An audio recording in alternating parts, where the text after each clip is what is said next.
بسم اللہ الرحمن الرحیم۔ پیارے ناظرین محترم، السلام علیکم۔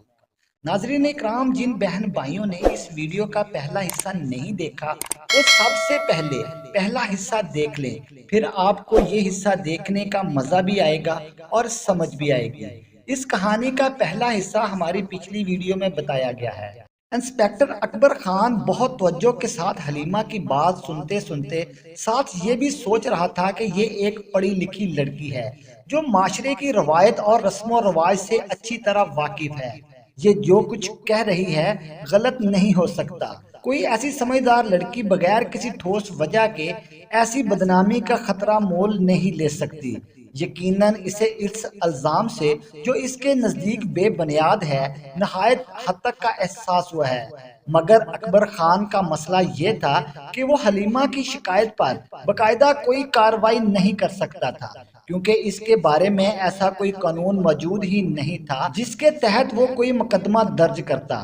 اس نے اپنی مجبوری کا اظہار حلیمہ سے بھی کر دیا تو حلیمہ نے اس سے درخواست کی کہ جیسے بھی ہو کوئی رستہ نکالیں، میں صرف یہ جاننا چاہتی ہوں کہ اصل ماجرا کیا ہے۔ اس زمن میں ولید کا اور میرا میڈیکل ٹیسٹ ہی بہتر راستہ ہوگا۔ آپ اس معاملے کو اپنے ہاتھ میں لے کر ٹیسٹ کروائیں اور رپورٹ پبلک کر دیں۔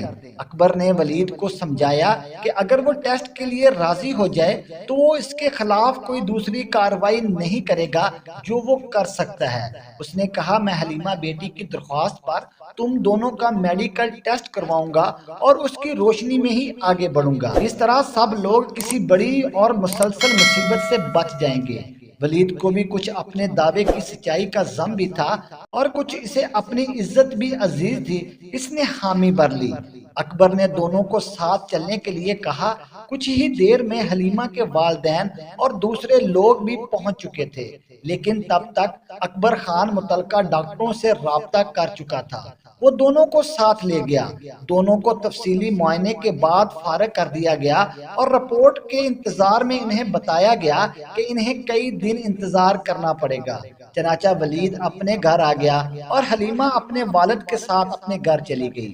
حلیمہ جب گھر پہنچی تو وہاں سکوت مرد کا سماں طاری تھا۔ اس کی شادی پر آئے ہوئے زیادہ تر رشتہ دار تو اس معاملے کی خبر سنتے ہی اپنے اپنے گھروں کو جا چکے تھے، اور وہ جو باقی تھے وہ حلیمہ کو ایسے دیکھ رہے تھے جیسے وہ ان کی خوشیوں کی قاتل ہو۔ اس کی والدہ تو اس کے آنے سے پہلے ہی اپنی بہنوں کے ساتھ مل کر اپنے نصیبوں کو رو چکی تھی۔ جو لوگ بظاہر حلیمہ کے والد سے ہمدردی کر رہے تھے، لڑکے والوں کو برا بلا بھی کہہ رہے تھے، لیکن وہ بھی کہیں نہ کہیں دل میں حلیمہ کے کردار پر شک بھی کر رہے تھے، اور یہ سلسلہ کئی دنوں تک چلتا رہا۔ اگر کسی شخص کو حلیمہ کے کردار پر مکمل اعتماد تھا تو وہ تھے اس کے والد یا پھر وہ خود تھی کہ ان حالات میں بھی وہ پوری طرح پرسکون اور مطمئن تھے۔ اس کے اسکول کے کچھ ٹیچرز نے بھی باری باری اس سے رابطہ کیا تھا، اور وہ سب لوگ بظاہر تو اسے حوصلہ دے رہے تھے اور ہر طرح کے حالات میں ساتھ دینے کا وعدہ بھی کر رہے تھے، لیکن حلیمہ جانتی تھی کہ انہیں بھی میڈیکل رپورٹ آنے کا انتظار تھا۔ ادھر ولید احمد کی طرف زیادہ تر مرد تو اسے شاباشی دے رہے تھے، مگر کچھ بزرگوں کا خیال مختلف تھا۔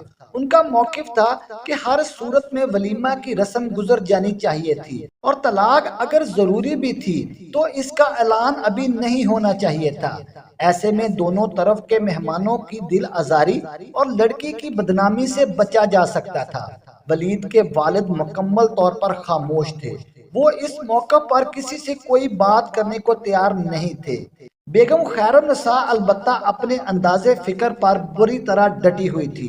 وہ بات ضد تھی کہ اس کی جانچ پڑتال غلط نہیں ہو سکتی، ضرور اصل میں بات کچھ اور ہے، اور یہ بھی کہ ولید نے فیصلہ لینے میں ضرورت سے زیادہ جلدی دکھائی ہے۔